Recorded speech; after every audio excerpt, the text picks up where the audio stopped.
So we started reading the prophet, started talking about it on Monday, and Gibran is making some, pretty radical claims here.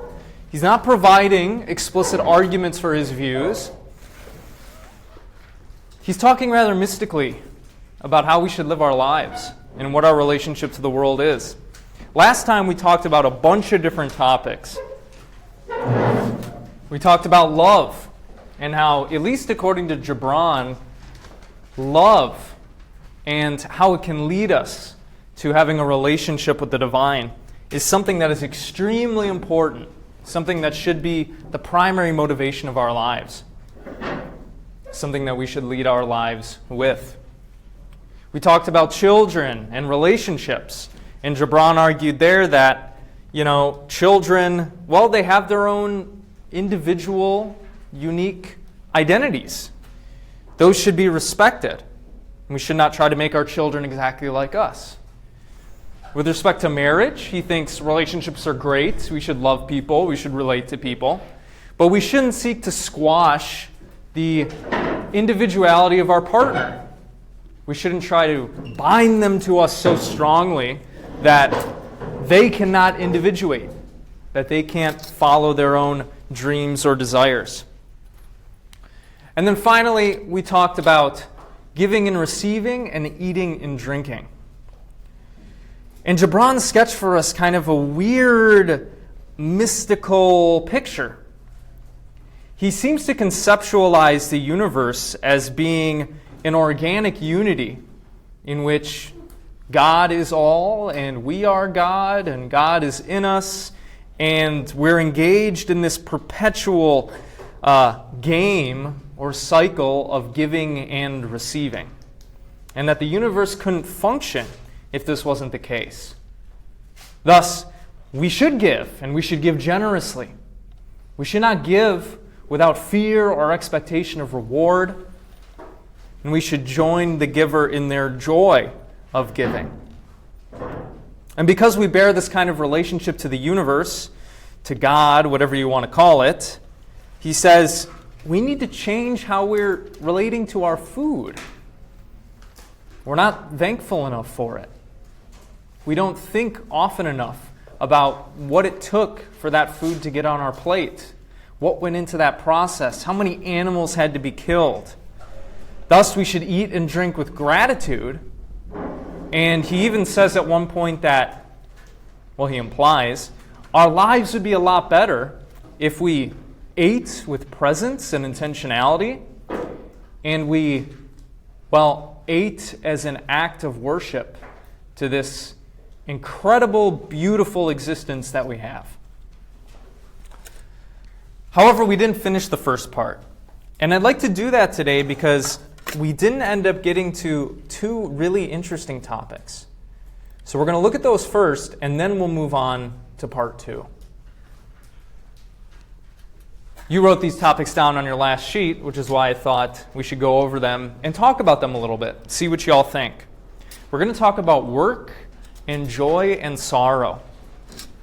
So, I will just read part of this work portion, and then let's chat about it. Let's see what's going on. Then a plowman said, "Speak to us of work." And he answered, saying, "You work that you may keep pace with the earth and the soul of the earth. For to be idle is to become a stranger unto the seasons, and to step out of life's procession that marches in majesty and proud submission towards the infinite. When you work, you are a flute through whose heart the whispering of the hours turns to music. Which of you would be a reed, dumb and silent, when all else sings together in unison? Always you have been told that work is a curse and labor a misfortune. But I say to you that when you work, you fulfill a part of the earth's furthest dream, assigned to you when that dream was born. And in keeping yourself with labor, you are in truth loving life. And to love life through labor is to be intimate with life's inmost secret." Okay, so what do you think he's saying here? How is he painting work? that we have to work for our crap, that we have to go to work. We got to do dirty and sweaty stuff that is probably tedious and boring. What do you think? He thinks work's good. Work is good. Go. Say more. He likes work and he wants you to like put your passion into it, and you gotta love your work. Yeah. It affects how everything else, like what you put into it, like that work is going to someone else, so you have to, like put your love into it. You know? Okay. So you bring up an interesting point here. You say like, look,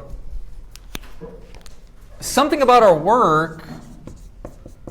Well, I don't know. Again, it's like kind of like part of this cycle. Like it undergirds the relationships we have with other people, that our society can function at all, that makes things possible.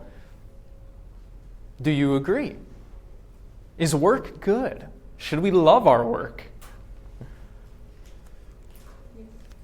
Why? Why are you going to do something you hate? Well, we don't always have a choice, do we? I worked at Kmart when I was in high school. That was a long time ago. They don't even have Kmarts anymore. It was not fun.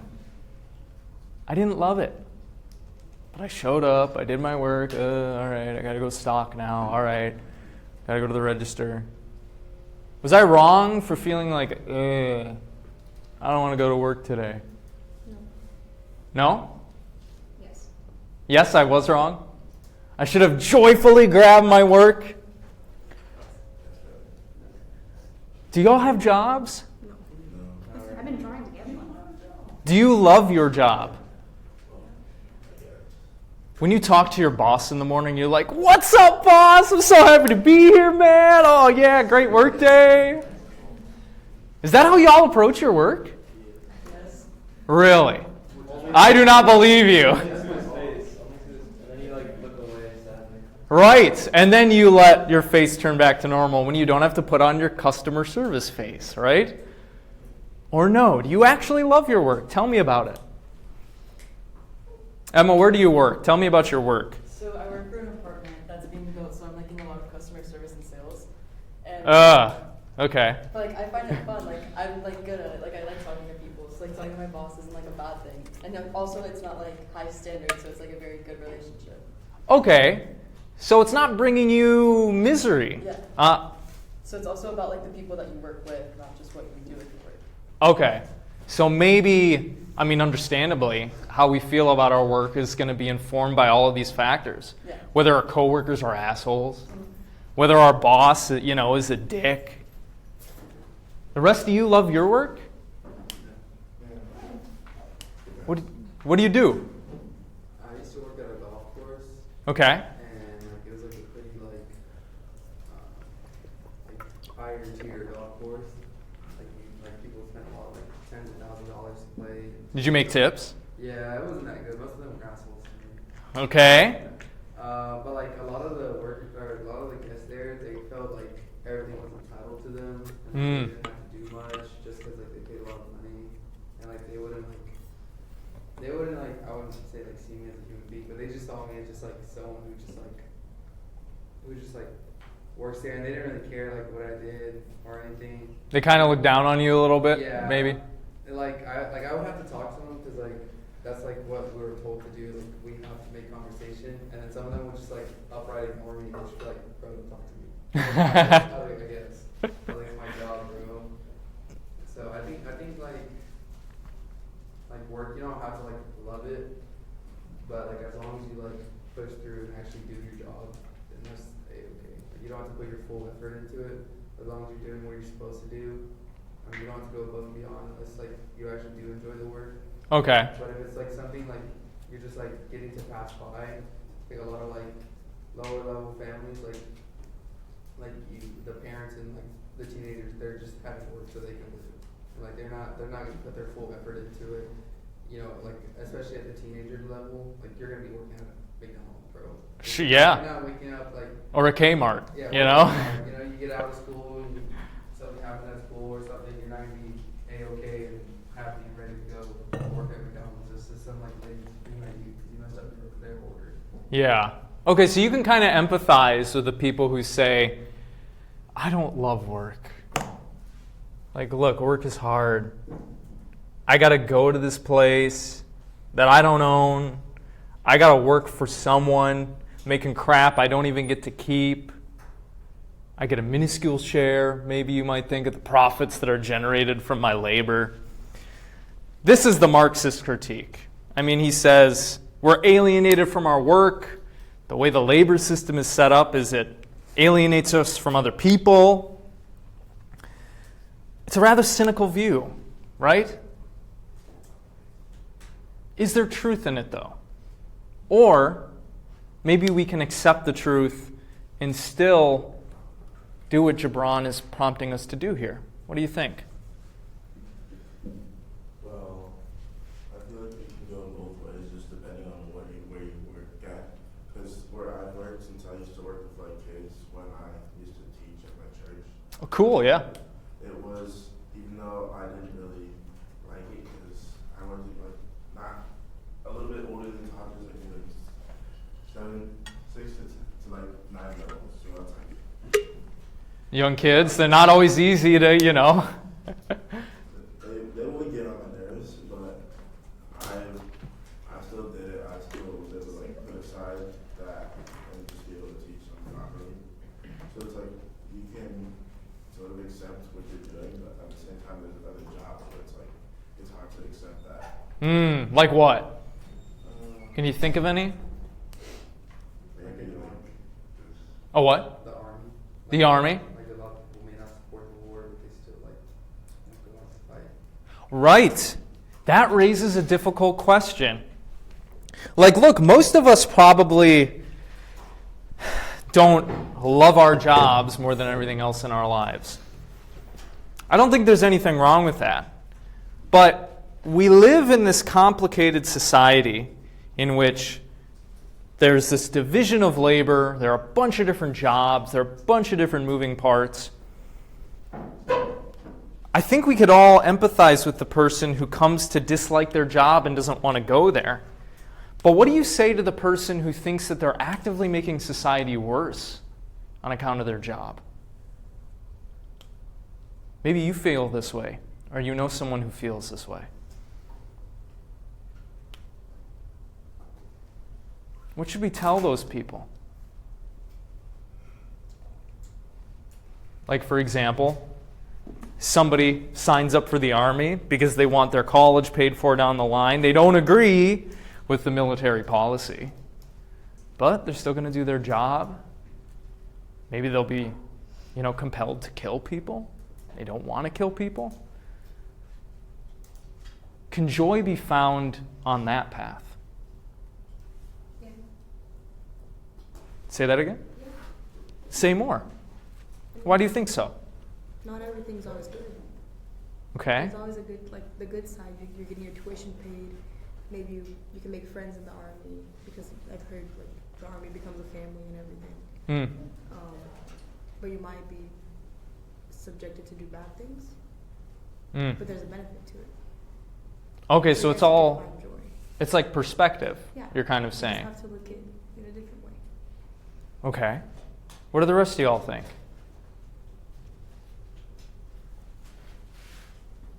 Can we really find joy in our work? If it's a job we don't like. I worked as a social worker for a while. I just wasn't cut out for it. I did not like it. It brought me stress every day. I didn't feel like I had a day off.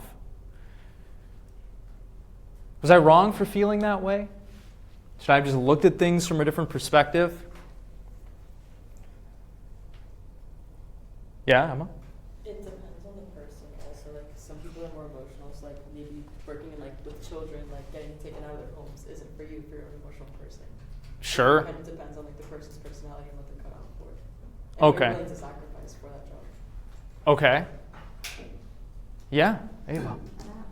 Well, when it comes to certain things, sometimes you have to separate yourself from your work and who you are as a person. And you have to, for the war, right? Oftentimes you have to separate yourself from the idea of like, oh, I'm about to like cause harm to someone, but it's in the eyes of it's doing good for my country. So you have to separate yourself from that like scene, and then also I feel like when there is good, there is bad, and when there is bad, there is good. You have to look at all aspects of it. It's not like with you in the social work, your feelings were valid in that moment, but you also gotta take in like a job isn't always gonna be fun, but you can always find ways to make it more tolerable. Sure.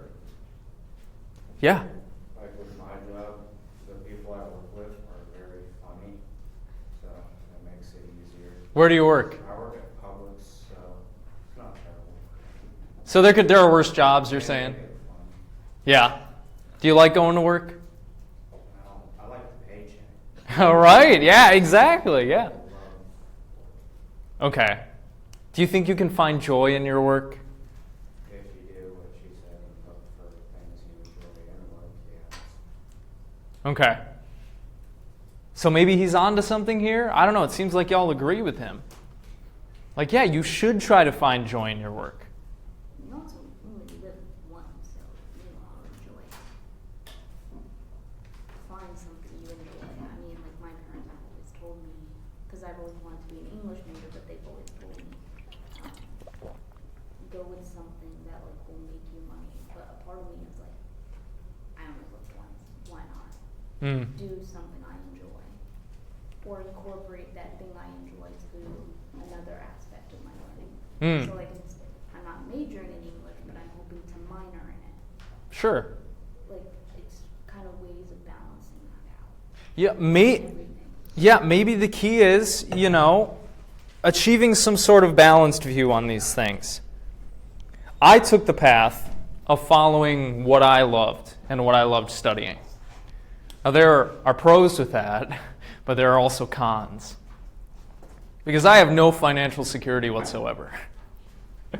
My job is dependent on the university renewing my contract. Oh, luckily, as long as I don't do bad in school, they're stuck with me for right now. But haven't made any money, haven't saved anything, I'm probably not going to own a home. I could focus on those cons, and how difficult life is. Or I could look at the good things, right? I could realize that I get to do what I love. I get to study what I love. I get to be surrounded by intelligent people having interesting conversations. Maybe it is just a matter of perspective then. But if you and your pain call birth an affliction, and the support of the flesh a curse written upon your brow, then I answer that not but the sweat of your brow shall wash away that which is written. You have been told also that life is darkness, and in your weariness you echo what was said by the weary. And I say that life is indeed darkness, save when there is urge. And all urge is blind, save when there is knowledge. And all knowledge is vain, save when there is work. And all work is empty, save when there is love. And when you work with love, you bind yourself to yourself and to another and to God. And what is it to work with love? It is to weave the cloth with threads drawn from your heart, even as if your beloved were to wear that cloth. It is to build a house with affection, even as if your beloved were to dwell in that house.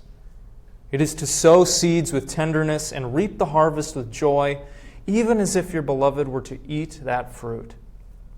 It is to charge all things you fashion with a breath of your own spirit, and to know that all the blessed dead are standing about you and watching. So, how should we work then? How should we approach work? How should we see work?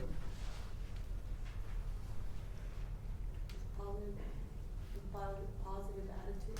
With a positive attitude, okay, good. Make sure you know why you're working for a reason. Could you say more? Will any old reason do? Just saying you want to incorporate love into your work. If you have kids and you want them Mm. Because you don't work, you don't make money, you don't make money, you can't feed these kids. Right.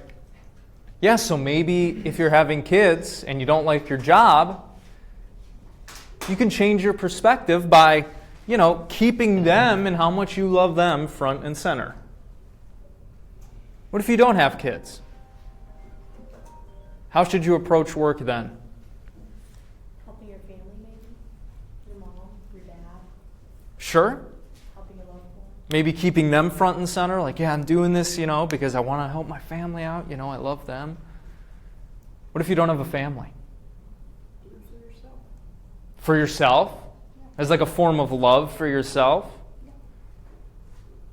I'm doing this, to reach my goals. This is another step on the path. I want myself to have a flourishing life. To like stay engaged with the world, like I think earlier it said like let like the seasons pass you by, like for example, like if you're like a criminal defense lawyer, you might feel guilty for like letting like a murderer out of jail, but you're binding society because you're not just letting them like go to the outskirts, like you're still pulling all the members of society. Yeah, great point. Look, Gibran recognizes the cold, hard reality that, we have to work in order to survive in this society. Unless you have some, awesome survivalist skills or something, and you find a cool spot in the woods that nobody else knows about. You can work for your children. You can work for your family. But what's the underlying perspective or motivation? Well, again, he says, you need to think about this. You have some sort of role to play in this vast process, in this messy, complicated, beautiful thing. So when you work, and when you work with apartments, say, you should tell the client everything about the apartment as if it was somebody that you loved, showing them that kind of consideration and care, honesty and generosity. But what's more than this is that, we should also think about how all of what we're doing is dependent on what those who have come before have done and the ground that they have laid.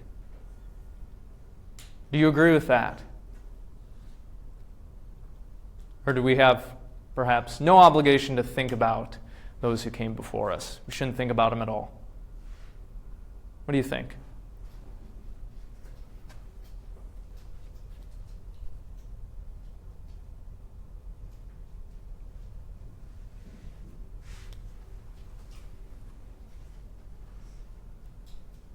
I think history is an important aspect of human life.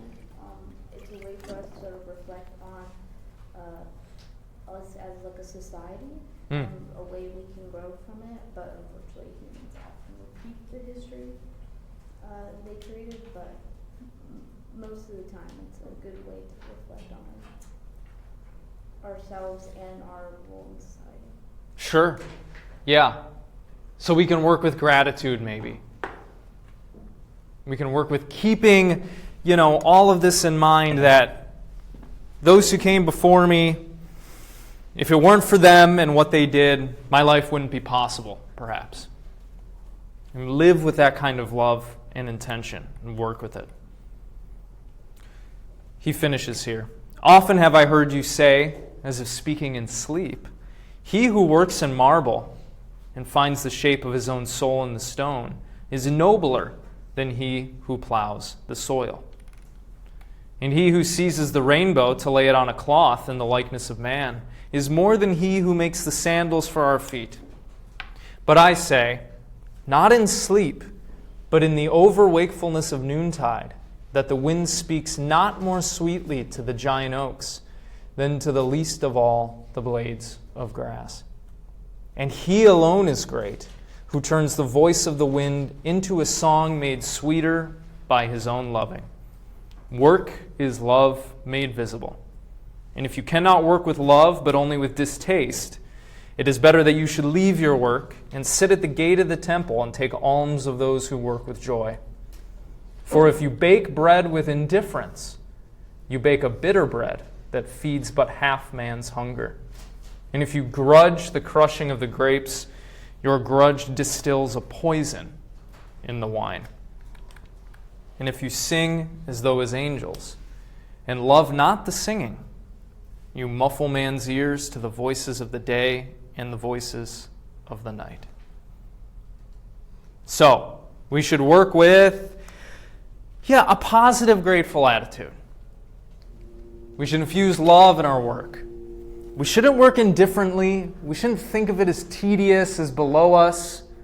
He even implies here that, no job is better than any other. We shouldn't feel ashamed if we have to work a job that people in our society think is lowly.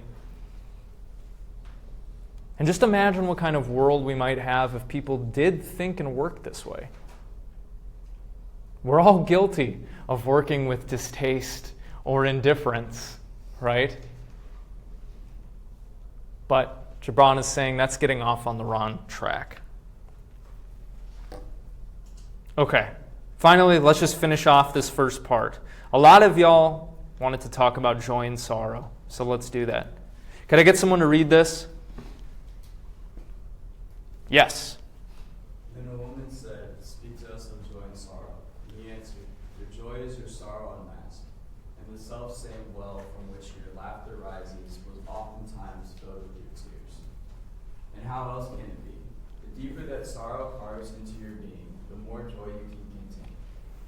It is not the cup that holds your wine, the very cup that was burned in the potter's oven. And it is not the lute that soothes your spirit, the very wood that was hollowed with your knives. When you are joyous, look deep into your heart, and you shall find it is only that which has hidden sorrow that is giving you joy. When you are sorrowful, look again Sorry. Look again in your heart, and you shall see that in truth you are weeping for that which has been your delight. Keep going. Some of you say, joy is greater than sorrow, and others say, nay, sorrow is the greater. But I say unto you, they are inseparable. Together they come, and when one sits alone with you at your board, remember that the other is asleep upon your bed. Good. Okay, so what is he saying here? Yeah. Joy and sorrow are equal, one comes with the other. They're equal. What else are they? On a similar vein,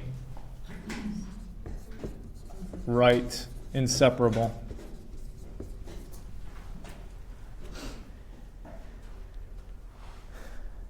Do y'all agree? Are joy and sorrow inseparable? Really? Why can't I just live a happy life? Why do I have to live a life of pain and sorrow? Because you don't get anything out of that. Okay. Yeah, Elijah. I don't think you can really enjoy the joyful moments of your life if you've already been in a sorrow before. You don't understand how special the moment is. Ah. What do you guys think?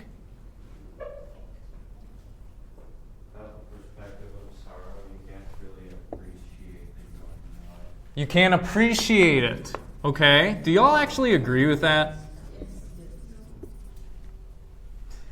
Can't I just be happy and joyful without having to, lose my uncle to suicide, almost die myself, why? I don't think you have to feel sorrow to appreciate joy. Okay, you disagree with Gibran. Say more, yeah. I think it's possible to appreciate joyful moments without having to go through sorrow. Like how a baby is happy. Like the baby doesn't have to go through pain to know that, this is happy and this is good. Okay. Is a baby's life all happiness, though? Or do they cry and they're upset a lot? But then, by that argument, it's not just joy and sorrow that are inseparable, it's all the emotions. Okay.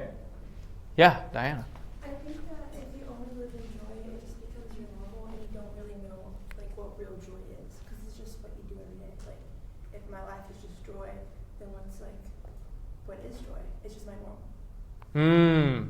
So it stops being joyful. Yeah, it's just what you do every day. It's just joy. Okay, what do y'all think? Maybe put this in the perspective of your own life. What are we surrounded by? People. True. The direction I was going with it was, well, devices that bring a lot of pleasure. You know, every time you open your Instagram app and you're watching a reel, you're getting like a cocaine level hit of dopamine. Doesn't that feel good? No? Do y'all watch your Instagram reels all day for hours with joy? Really? Even though when people get hurt. Maybe especially the ones people get hurt in, right? You like watching people fall down or something. Well, let me relate to you my experience. Maybe some of y'all can empathize with this. I'm an addict like everyone else. These digital technologies have co-opted our brain's reward systems, leaving us with addiction. How many hours do you spend on your phone a day? Too many, right? And what do you find when you're doing it? Oh, maybe it's interesting for a little while, but then you're scrolling and you realize, what am I even doing? I'm not even paying attention to this. I don't care about this. Why am I doing this? And so you set your phone down, and then what happens? 5 minutes later, you pick it back up. And you feel joyful when you do that, as if your best friend in the world just gave you a gift that they thought really long and hard about and is really meaningful. What do you think? Are these things really bringing you joy? It's crap. I feel like crap afterwards. Me too. Anybody else feel like crap or guilty or, I did it again. I spent another 2 hours on my phone for no reason. Maybe this provides evidence for Gibran's view. Because what are we doing, for example, when we're looking at those apps for hours at a time and we're on those platforms? Constant pleasure. And does the pleasure keep being pleasurable, or does it slowly stop being pleasurable?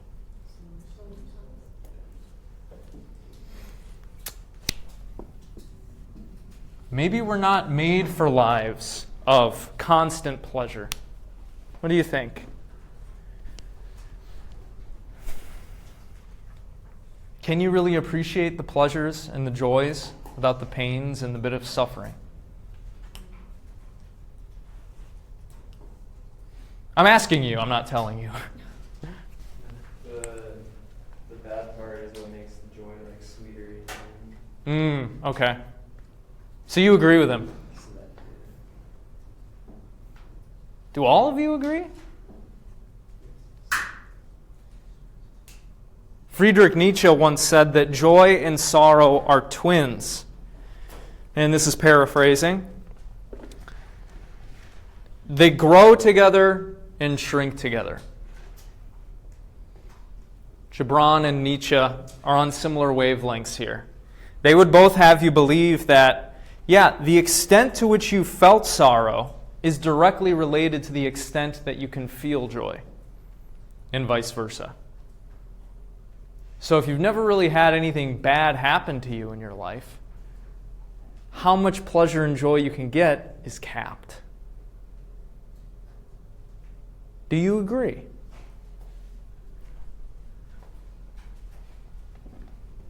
I was thinking of like stoics, or like people who like don't get like attached to things because they don't want to feel like sorrow.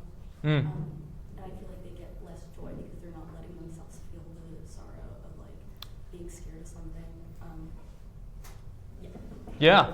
Yeah, Stoic philosophy, a lot of Eastern philosophies, they'd have you practice a kind of life of, unattachment from things. Accept things as they are. Don't crave or desire them too much. Don't strengthen those cravings and desires, because then you won't be disappointed. You'll be content. Is that how we should live our lives? Or should we give in to the joy and the sorrow and the emotions? What do you think? You should give in to the joy and sorrow to truly experience life. To truly experience life. We'd be missing out on something if we didn't do that. Like sitting with our pain. When I called Brianna after the end of 8th grade and confessed my feelings to her and she rejected me. Sit in that pain. Yeah? But it doesn't feel good, does it? Well, because like you never know, like what if she didn't like you back, but you're just like, nah, like I don't want to like feel the pain if she rejects me. Yeah. You never know that like she, if you didn't like go out and seek it, you're never gonna find out what's actually going on. I can't say I regret doing that, even though it brought a lot of pain. No, I'm happy I did it. You know? Yeah, Emma. I was just gonna say that the worst days make your middays so much better. Like you're able to enjoy the little things. Like if you're having a really bad day and you drop your coffee, the next day when you have a coffee and it's sunshine and rainbows outside, you're gonna feel a lot better than you did the day before because you know what it feels like to have a bad day. Yeah. Yeah, I know what you're saying. I think I agree. Gibran agrees. The question is, if you agree, what does this imply about how you should be living your life and how you should be seeing things? Well, maybe something like this. Don't run away from the negative feelings. Sit in them and process them. That way, at least according to Gibran, you'll be able to actually, fully live and appreciate your joys. Elijah, you want a final word on this? I was just going to say before, you should chase joy but accept sorrow when it comes. Chase joy but accept sorrow when it comes. Feel it. All right. I think that's a good last word. All right. Let's switch gears a little bit. Let's start on part 2. Now, what did y'all say? You wanted to talk about a lot of different things. Surprisingly, a lot of y'all wanted to talk about clothes. Some people wanted to talk about houses. How many people want to talk about houses? Raise your hands. High. Raise them high. Not that many. A few. Should we talk about houses, or you want to skip this one? All right. Clothes? Raise your hand for clothes. Okay, we got more. Okay, let's try clothes, all right? You say that's fucked up? Is that what you said? Can I get someone to read the passage on clothes here? This is a difficult section. I'm not even sure I really understand what he's getting at. Read it since he rose his hand and he wanted her to talk about it. He was like, just telling like on the weights class, he's like, I can't wait to talk about those. He was like, Awesome. All right, this is great. Can I get somebody to read this then?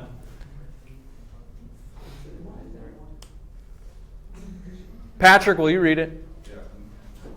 And the weaver said, "Speak to us of clothes."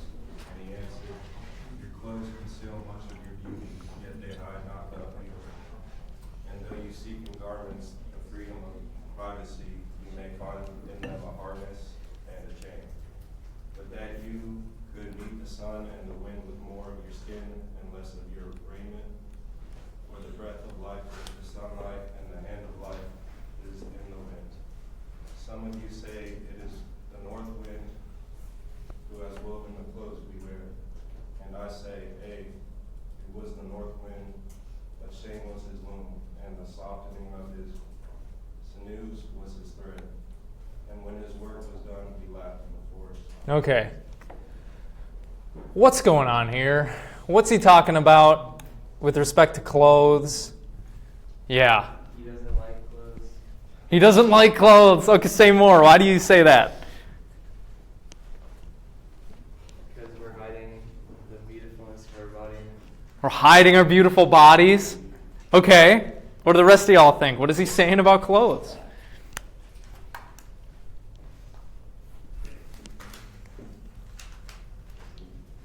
Yeah. I think he's saying that people try to like find themselves in the clothing they wear and like to be freedom and like what they wear, but sometimes they get so like wrapped up in it that they get trapped.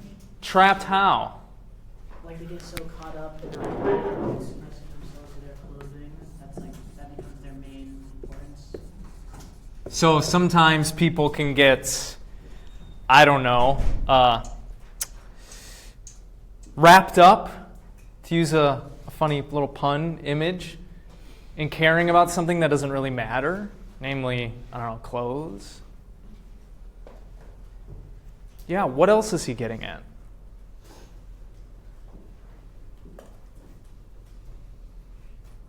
Mm-hmm. Well, I think he kind of thinks it's healthier to just expose yourself to the elements like that. It seems like he says, kind of saying, I guess he finds it freeing or something, and he just thinks it's probably better for you, like health-wise. Yeah, there is that element of it too, isn't there? Would that you could meet the sun and the wind with more of your skin and less of your raiment.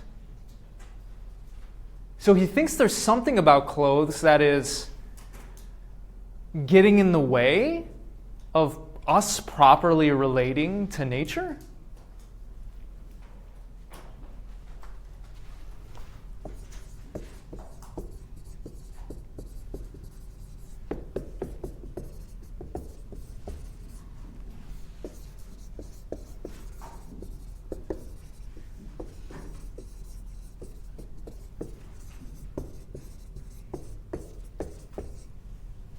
What do y'all think about this? Do you agree? He's taking kind of a negative view of clothing here. He talks about freedom. He talks about shame. Though you seek in garments the freedom of privacy, you may find in them a harness and a chain. What do you think? Yeah. Like wearing clothing is, I guess you could say, it's unnatural because like we're the only animals that actually wear clothing, like or unless we're putting clothes on other, like dogs and cats. Right. Yeah. But my cat would hate it. Would never allow it. I've tried to put clothes on my cat before. Did it work? Your cat fought against it? Yeah. But it's covering up, like we're not comfortable, I guess, with like what we look like without clothing to be able to like walk freely on it. Yeah, wouldn't you all be embarrassed if your clothes dissolved right now? I would be embarrassed. Should we be embarrassed? No? Why not? I don't know. I feel like there's a time and place. There's a time and place. Okay, no. There's a time and place. I'm not going to court naked, you know? But like, Why not? to the beach, I feel like, yeah, okay. Why not? Why don't y'all walk around USF naked? Naked time. You're walking around.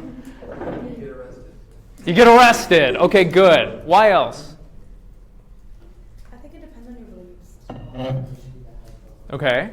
Like, it depends on where your beliefs about things originated. I don't know how to explain, because Like like in Europe, they're more flexible about it.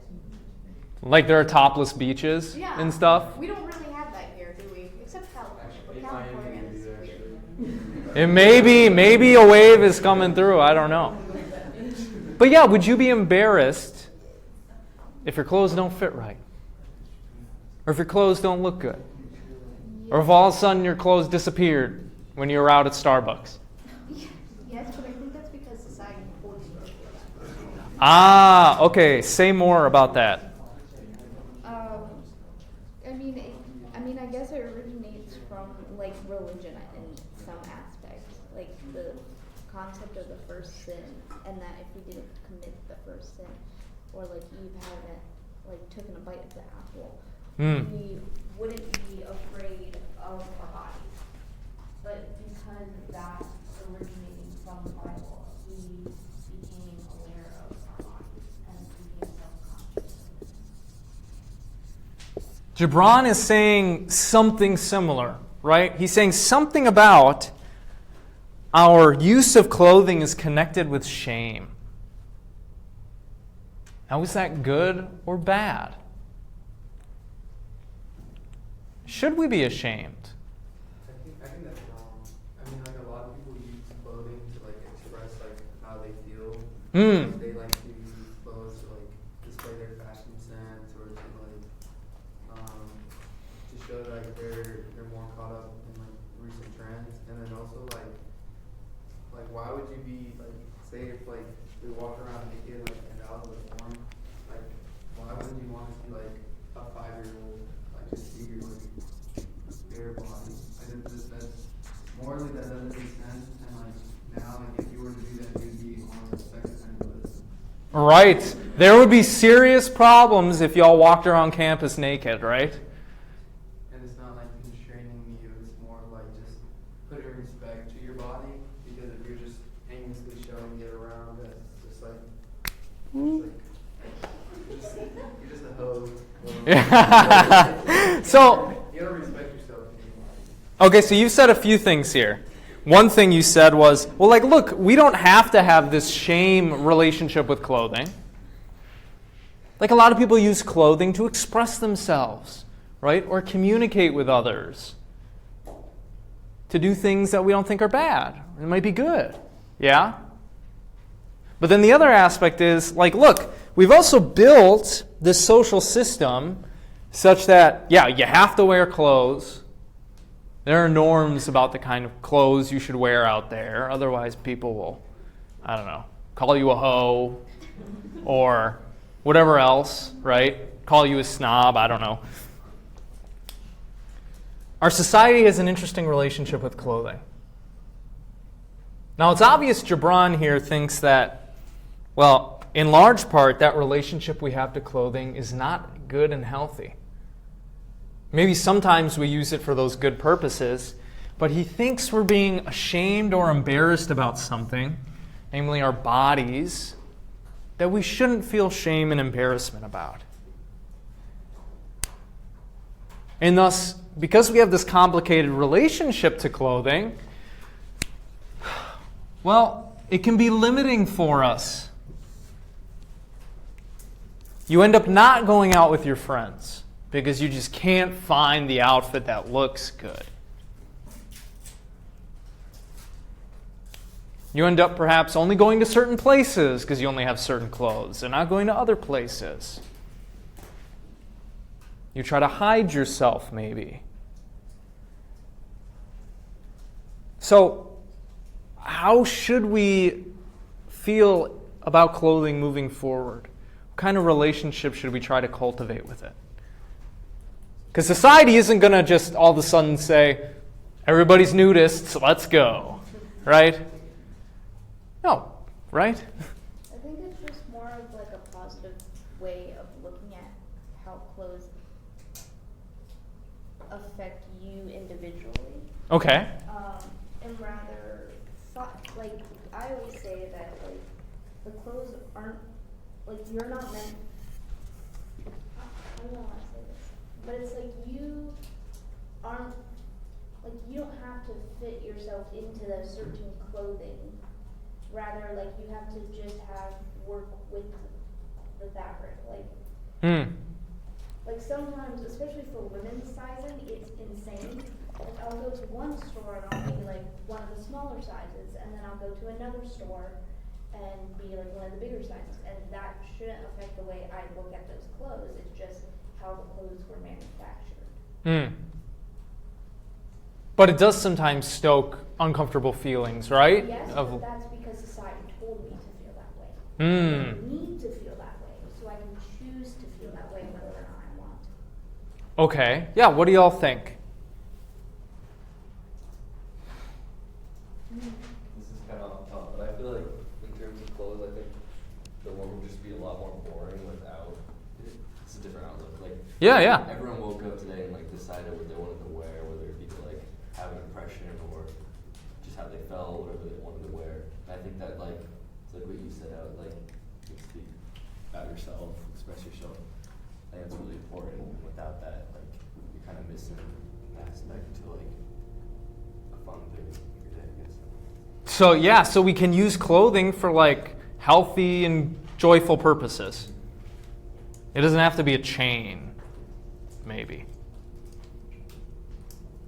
Yeah.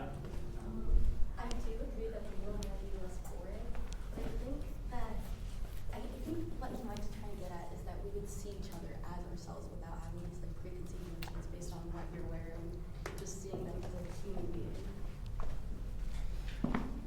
What do you mean by that? That's a great point. I mean, you look at someone and you're immediately judging them by their clothes, by their hair, by so many different things instead of just seeing them as a human being, almost. Yeah. Yeah. So what else could clothes be?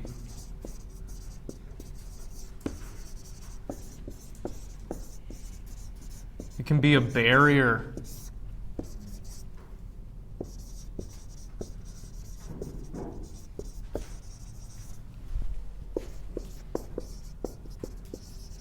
We judge people on the clothes that they wear. On the basis of the clothes that they wear, we make assumptions about their character. And then once we made assumptions about their character, we start thinking about, oh, well, you're not a good person. I don't want to hang out with you. I don't want to know you. Right?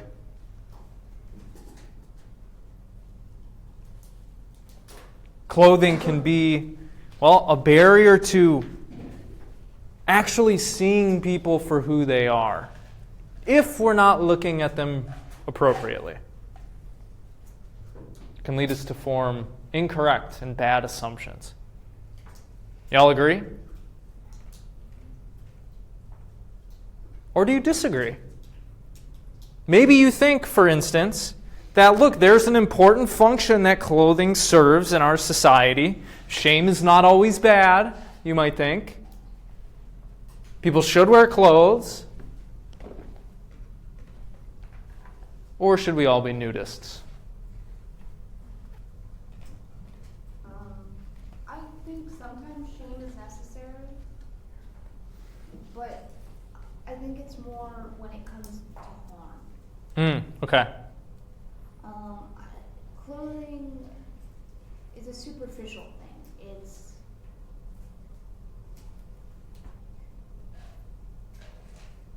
And humans we're very shallow. We look at someone's person, like, we look at someone before we even talk to them.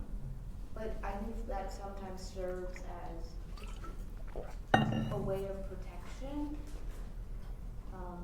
Because sometimes clothing can tell you a lot about a person's lifestyle and how they take care of themselves.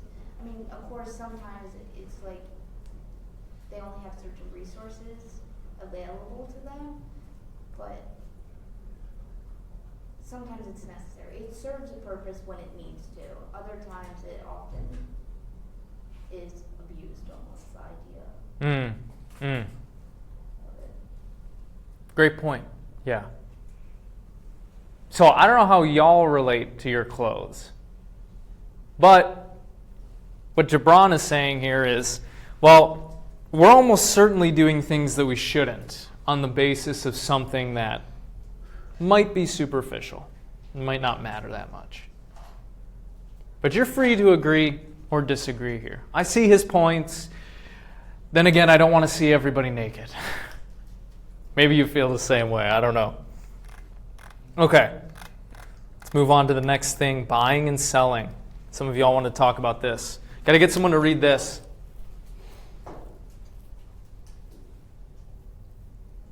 Go for it. Yeah.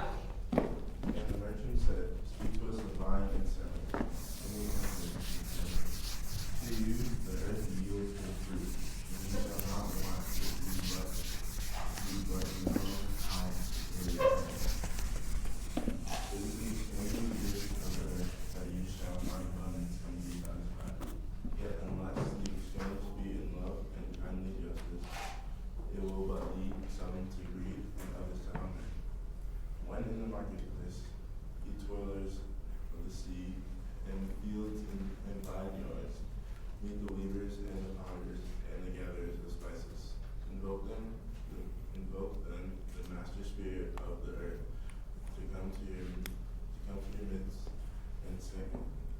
sanctify the skills and the reckoning that weighs value against value.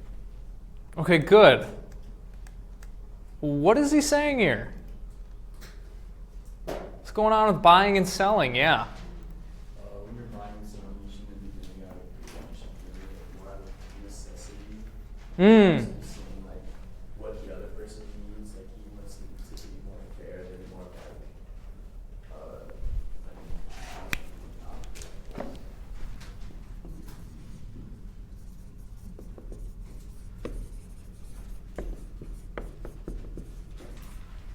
So one problem with it is that perhaps you might think along with Gibran, all too often, buying and selling is done out of greed. It's not necessary. It's not done out of love. It's done out of competition. Perhaps it's done sometimes to screw the other person out of what they have. Yeah? Yeah? I think that it's especially relevant today.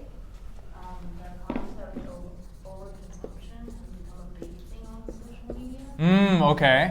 The idea that people are buying not out of necessity, but rather excess, and they're trying to find their joy in consumerism rather in themselves. And that causes a lot of waste and a lot of harm to the environment, but also the people who create our products. Oftentimes, our products aren't produced ethically. Okay. And so like he says that greed is harmful to the people and the community overall. And that's like a big thing about consumption. So I think this is what he's saying is very relevant to today. And that we should buy out of necessity. And of course we can have joy in it, but it shouldn't because we have what we need rather than always looking for something more. Okay. Great point. Is a lot of the buying and selling that we're doing on this planet necessary? Beyond that, let's just say it is all necessary. Is it good? Is it making things better? Is it making people's lives healthier and more flourishing? Sometimes. Sometimes. Okay. Elijah, one of you. Yeah. Well, no, I was just saying, a lot of times people judge like work against work. Like mine's way better, mine's worth more than yours, but really it's like you're all doing it in an attempt to better the other person, and like you're trading. Like they're still good. So like if you need both of them, like they're necessities, so shouldn't outweigh another person's value. Okay. Yeah, so a lot of time, like, look, buying and selling, it isn't fair, right? We go into it maybe with the wrong intentions. Good. What else do you have to say about buying and selling? We had consumerism brought up. Great point. We are producing and consuming more now than ever in human history. Yes? I mean, there are some times about the buying that, like, try to follow along. Like, you don't need to buy something, but getting it as a gift makes you feel better. Okay. Like, hear me out. Like, for an example, if I go to Publix and I see flowers, I don't need to buy those flowers. But if my boyfriend buys me those flowers, I'm gonna be really happy. Sure. It's gonna make me better. If I'm having a bad day, for example. Yeah. So like, I don't need it if I buy it, but like, you know what I mean? But it can make you happy. Yeah. Right? Like, look, this transaction has led to, I don't know, something positive in your relationship and maybe a strengthening of your relationship or something. That's good, right? Yes, but not all buying or consumerism is good. Okay. A more nuanced view here, yeah. Overconsumption is like definitely a thing now more than ever. Like if you're not part of every single one of the trends, like it's continuing and it ends just as fast as it starts. Like my little cousin called me the other day and she's like, I've got 60 of the little squishy things that people would get, like the little Nitos, and she counted them all, and she's like, I need 100 by the end of this weekend. 100. I don't even know what that is. I can hardly remember what those things were called that people were buying and selling on Labubu's? Lafoof, what are they called? And then there was the knockoff brand too, and people were getting upset because like... These are the Nitos. Nitos? Yeah, they're Like literally squish just these squishy toys. Nitos, okay. Like, literally just picked up a whole bucket, and she's like counting each one, showing me each one. They're all like exactly the same. And like the trend's gonna But end there's like real soon. different ones, so it's like there's a collector aspect to it, but it's so stupid. Yeah, 100 is a Yeah. ridiculous. Like one or So, two is fine. like what's the deal? Like Labubu's, Nitos. Well, they say that like Good or bad? Should we buy them, not buy them? Should we boycott the companies? What? consumerism increases when there's a recession going on. Often, like people are arguing that Labubu's were a recession indicator Okay. because oftentimes like people couldn't afford actual luxuries, so they would buy these more like small luxuries, more something in their price range. Which in this case, it would either be the Labubu's or the Nitos, because the Labubu's, when they first came out, I think they were $20 to $30-ish. Of course, people would resell them, and that's when it blew up. And same with the Nitos. The Nitos were about $5. People felt like they were part of this like club for a affordable price. Okay. Yeah, so there are a lot of reasons why we buy things, right? It can be about community membership. It can be about status indication. It can be for making a profit. It can just be for getting rid of the shit you have because you have too much crap, right? There are a lot of reasons to buy and sell, and a lot of reasons why people buy and sell and choose the products that they do buy.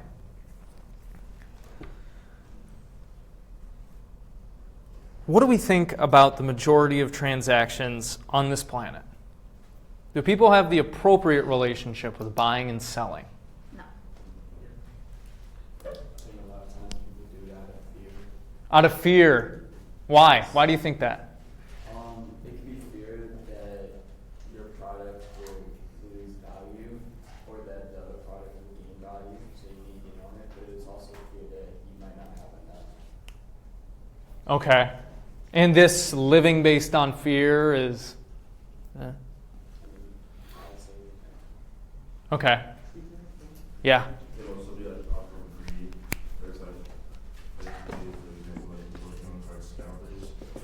Oh, yeah. Screw those guys. Don't even start on that. But it could be like, oh, they're only buying things that other people can't have it, and then they're gonna resell it maybe like 3 times the price. Yeah? And that's not good, you're saying? Or is it okay? Is it fine? It's not good, but someone. I would say go get a job. Like go and get an actual job. Especially when it comes to like Pokemon. Like my little brother's really into Pokemon right now, and I tried to find some for him, but I can't because of scalpers. The fucking scalpers. I hate them. They piss me off so bad. So this has impacted your life, and you're like, yeah, this sucks. And they're like, well, it's nostalgic for me. Well, it could be nostalgic for my little brother, but it can't be because of you. Like, you're a grown adult. Like, go get a job. That is their job. That's not a reliable job, though. It's not a reliable job. Like, you're gonna go home and sell it online. Like, are you a bum? You're a bum. They're making bread off it. So that'd be saying that like the stock market, I mean a lot of people buy stocks. They're kind of all There are jobs in our society that are based completely on buying and selling and trading, right? Now, this can bring joy for people, right? It can bring joy for the people who do it if they're good at it, right?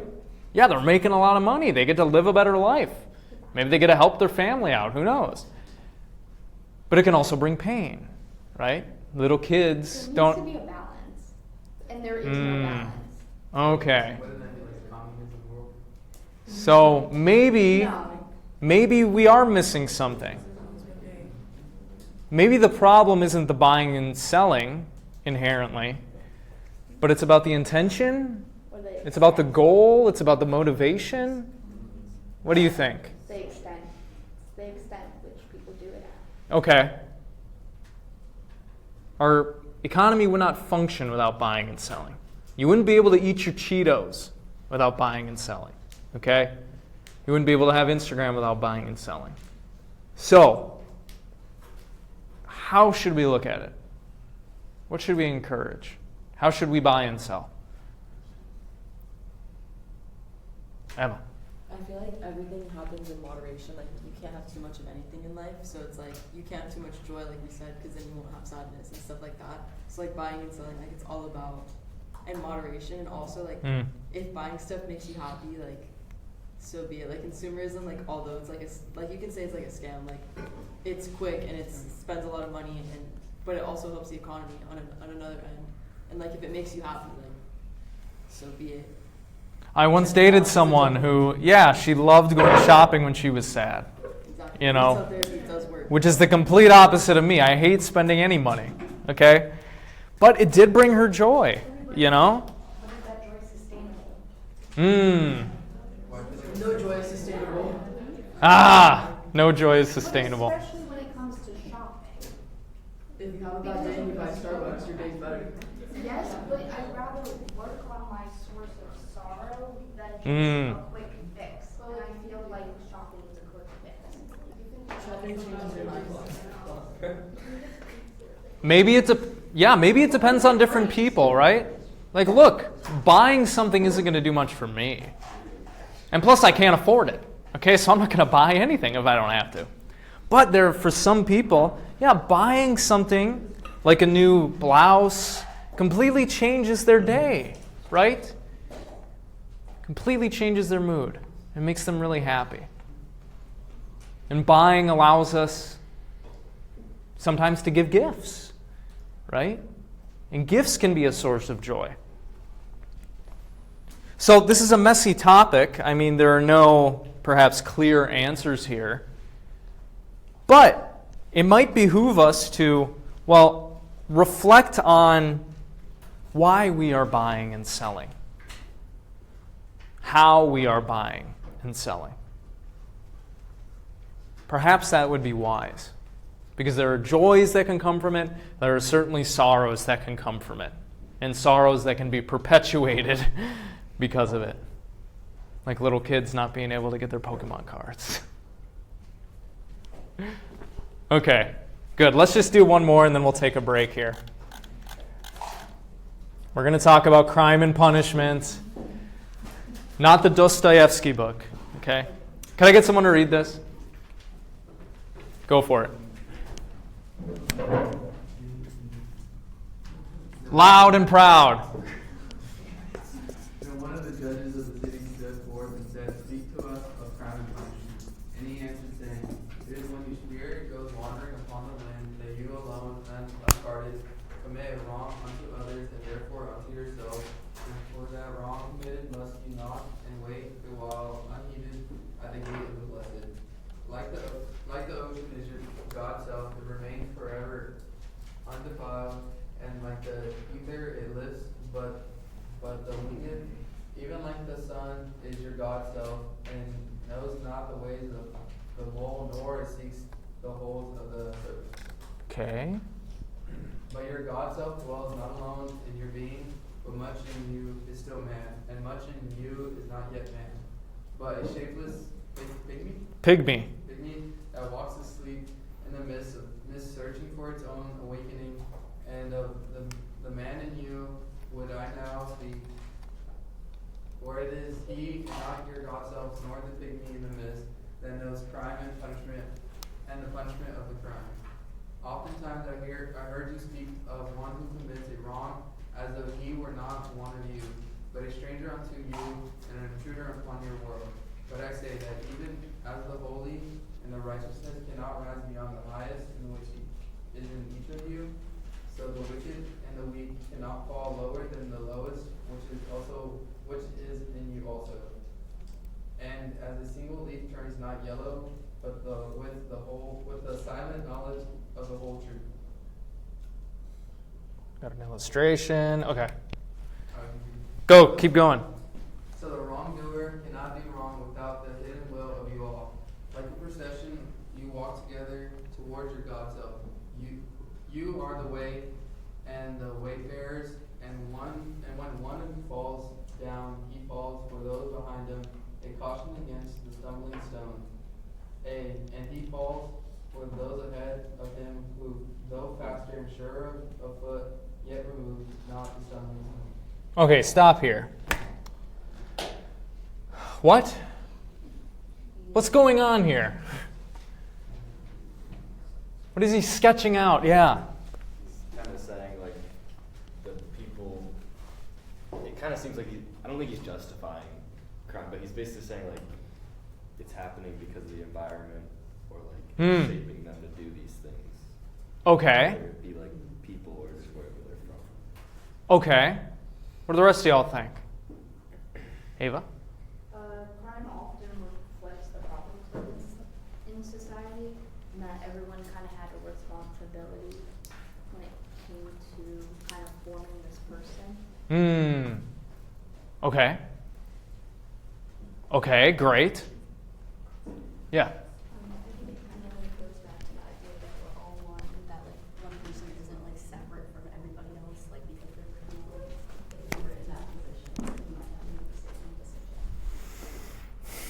Because from society, it's not like an event problem.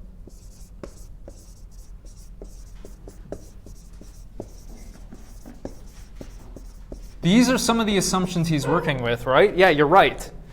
In some sense, we're all one, and we're all connected. Actions don't occur in a vacuum. What you do is going to ripple out and affect other people. What other people do is going to ripple out and affect you and others. He says at one point that, there are different aspects of ourselves. We have the part of ourself that is divine, and we have the part of ourself that is man and mortal and worldly. And he says, the wrongdoer cannot do wrong without the hidden will of you all. Like a procession, you walk together towards your God self. And when one of you falls down, he falls for those behind him. And he falls for those ahead of him, who, though faster and surer of foot, yet removed not the stumbling stone. So crime and punishment. We have laws. People who break those laws, we say, commit crimes. We often punish people for committing crimes. How should we see all that? Good, bad, necessary, what? What do you think? Necessary. Okay, why? Well, because if we had laws and yet no punishment, then is there really force to our laws? I could rob Elijah and kill him. Why do we need laws in the first place? Fuck this guy. Yeah, right? No. That makes no sense. We need punishment to ensure our society stays whole, stays true, stays good. But he's saying that it's bad for people getting punished for their crimes. Then what's the point of having a society when we could just have no man's land, that's our world, where you just do whatever you want? Free for all battle royale, Okay, so if we're going to live together, some amount of punishment and laws are necessary to keep everything smoothly functioning. Okay, do you all agree? Yeah. Nobody disagrees? If there weren't laws, I don't think I would go out and kill anybody.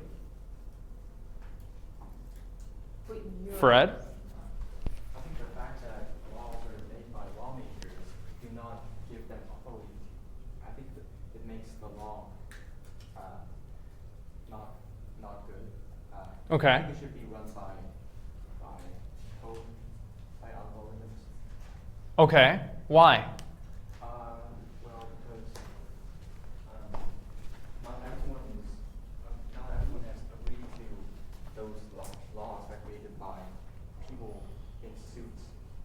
Hmm. And if we substitute it with algorithmic patchwork stuff, then we can ensure that everyone within that society agrees to that law system. Hmm. Because they can opt out if they don't like it and find another place to live in. We have a lot of laws, right? What percent of the laws of the state of Florida do you think you know?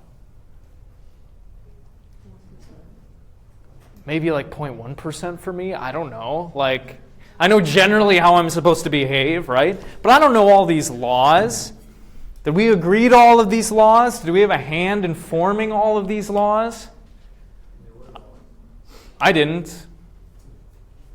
Right? I wasn't there at the conference when we were deciding what laws Tampa is going to be ruled over.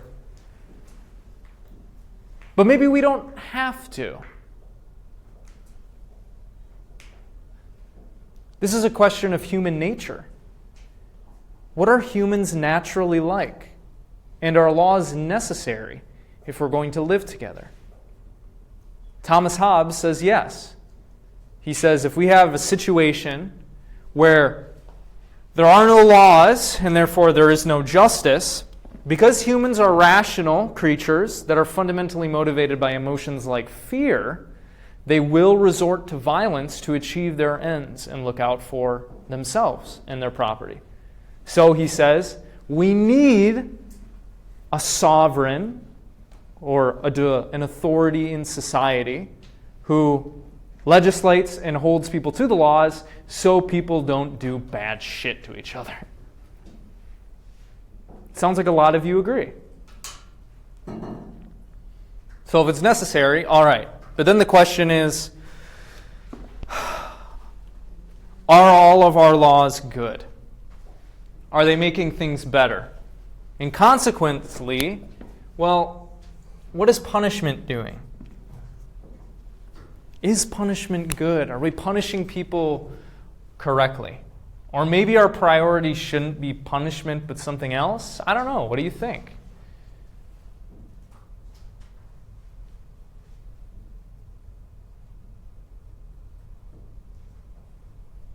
I think punishment, like putting people in jail for obviously like committing major crimes, like killing someone, for example, like how we're talking about.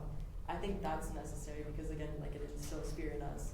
But I think sometimes punishment like means like, let's say you own a business and your garbage can is 3 feet into the street, like and you get a fee for it. I do think like sometimes it's a little extravagant. Or when they tow your car. Or when they tow your car. For parking someplace you're not supposed to park. Yeah, I think it's a little overdone, but I do think that it's necessary in order to keep life going.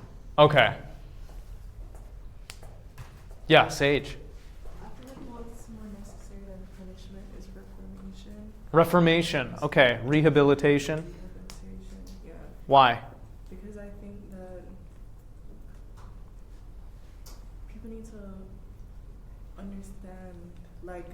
understand how they went wrong and how they can do better to live in the society, like based on what society says that you should do. Instead Okay. of being punished for it. Because I don't think if you're just punished for something and you don't know what you did wrong or how to change it, then you won't change it. You'll be stuck like in a loop, in a cycle. So punishment alone isn't enough. Okay. Yeah. But sometimes it's necessary. Sometimes you can't rehabilitate some people back into society. Okay. Sometimes people can't because they are a danger to society. Okay.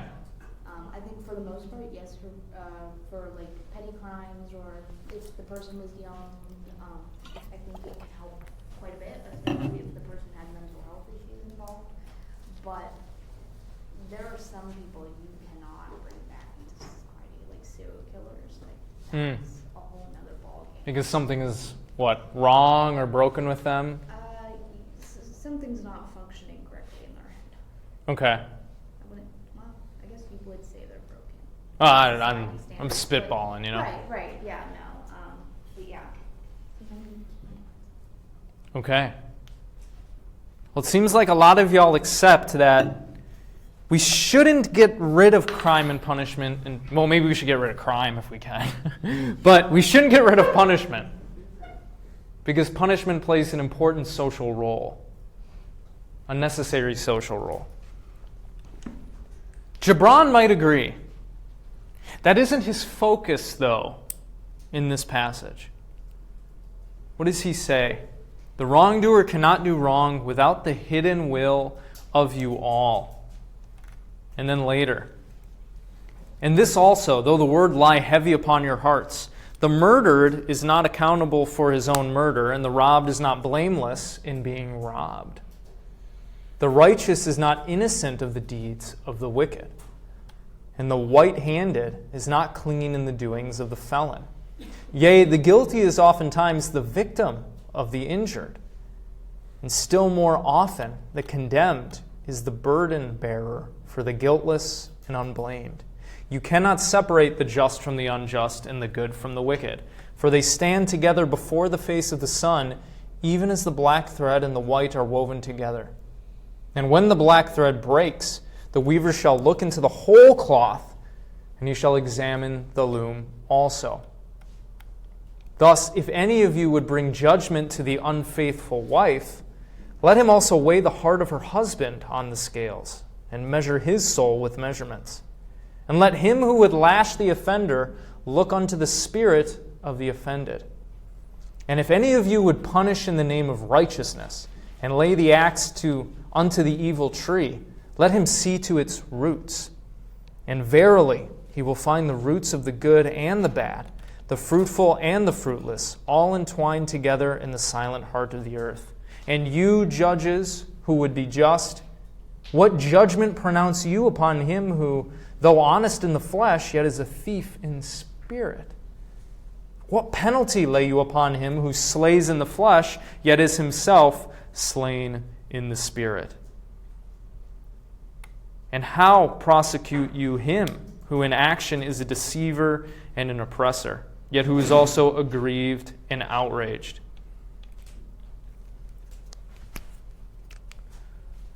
He says the problem is deeper.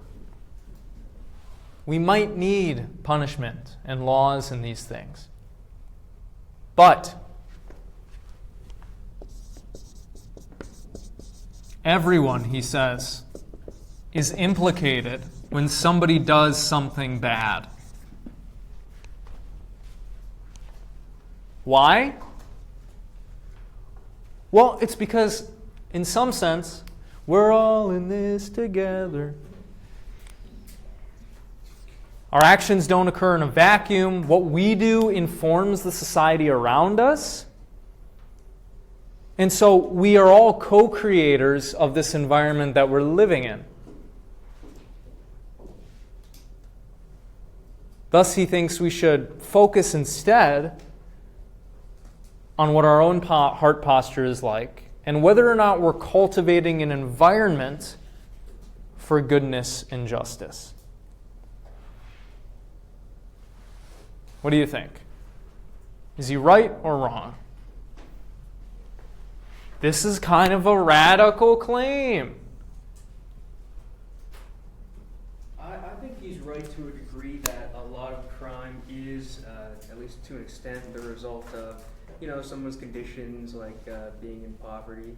But I also think that a lot of people who do commit crimes, they didn't really have that great a reason to do it. They don't have a lot of justification, and most of the blame does fall on them. Sometimes, in some cases, all of them. Okay, so he's partly right. But we might want to say something like, look, yeah, I might have done some things that is making society worse, but I'm certainly not responsible for Jerry murdering Sasha. Yeah? Ava? And then he also goes on to say that, murder is guilty in itself, or the person that was robbed is also guilty. I think that's a bit of a stretch. It's radical, right? Yeah. Of course, sometimes when, unfortunately, someone does get murdered, there are warning signs. and they often ignore those warning signs, but that doesn't necessarily mean that they were in the wrong. Or the person who got robbed, I don't think they're in the wrong either, because I suppose they had trust in the world around them that they wouldn't be harmed in some capacity. Mm-hmm. So I think it's just the human nature of trying to see good in everyone, but it kind of bites people in the butt sometimes. Mm. I don't think that means they're guilty for what happened to them. It's strong language, right? It's kind of blaming the victim. He's victim blaming. Oh yeah, he's blaming everybody. Yeah. He's like, when Jerry murders Sasha, y'all fucked up. Yeah. Is he right? Not necessarily. Okay. Who else disagrees? Emma. I don't think that you can be held responsible for someone's actions. I feel like people make actions within themselves. Okay. Like, you can say that so like society had an influence, but I can't be like, oh, yo, Kylie's the reason that I just went and robbed the market. It doesn't make sense. It's always Kylie. No. Yeah, it's always Kylie. Okay, so yeah, you want to say this is kind of maybe true in a sense, but like, look, we choose what we do. Okay. You said you listened to Bob Dylan, right? Yeah. You know, On the Game? I don't know if I've heard that one. It's a song, and it's basically, he's like wrote a poem about how there's a guy who assassinated a public speaker about like during the civil rights era, and he was basically saying we shouldn't blame the person who assassinated him, we should blame the system that made him believe that like he needed to. Mm. So that's like That kind of echoes what Gibran is saying here, right? Do you agree? I agree with what Bob Dylan said. The system, like the people who are like the higher ups that are like forcing people to prove that this is like not compared to like murder, like this is like a deeper thing for this that time. Right. People are making you act that way, you know.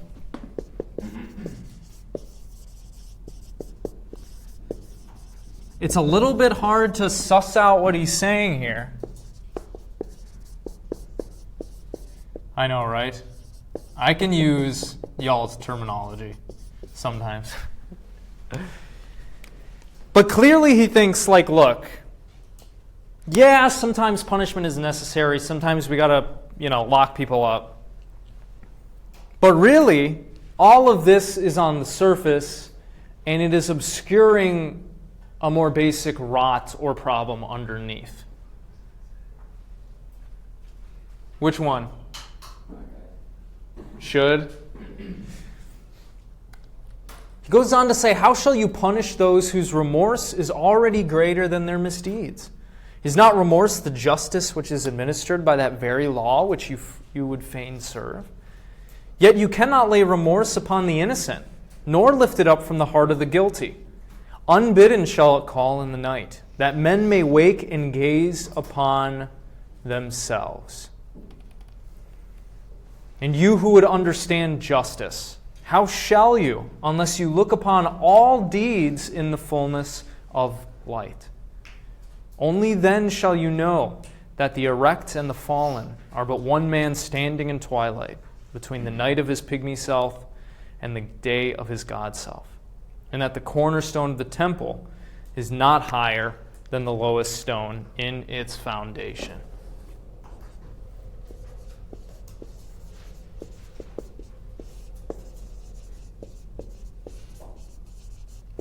He's echoing what you might think is a view that we see in the Bible. He's prompting us to turn our gazes inward, because we do not know the hearts of people. We do not have all of the facts. And perhaps if we are going to punish people, if we are going to lock them up,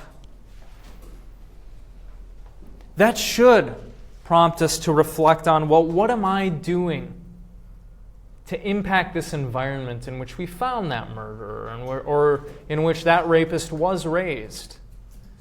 Am I contributing positively or negatively to things?